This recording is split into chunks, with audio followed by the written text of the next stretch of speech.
Ел президенті ерекше атап өткендей, бұл мән маңызы жағынан да, саяси құқықтық мазмұны тұрғысынан да жаңа құжат. Президентіміз тарихи шешімдердің заңды нәтижесі осынау алмағайып заманның талабына берген лайықты жауабы.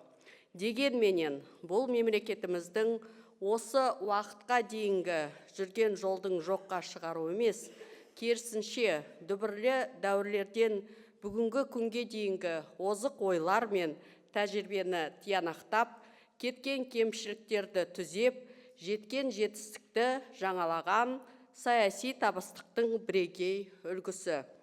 Бұл өзгерістің ең басты лейтмотиві де ел тәуелсіздігінің тұғырын бір жола нығайтып, әлем санасатын саяси ұлттың қолына төл құжатын беріп жол ашу. Бұл терең ой, біз Қазақстанның бір тұтас халқы деп басталатын Конституцияның жаңа кіріспесінен-ақ жақсы көрініп тұр. Ендігі жерде біз адам мен азаматтың жеке құқықтары мен міндеттерін тұтас, ұлттың өмірлік мүдделерімен ұштастырған, ешкімді тілі мен дініне, тегі мен дәстүріне қарап алаламай, заңды бәрінен биік қоятын ережені алға тартамыз. Ең маңыздысы, ата заңның жаңа нормалары әділдік, заңдылық және қоғамдық келісім сияқты рухани тұғырлардың өзара байланысын тереңдете түседі.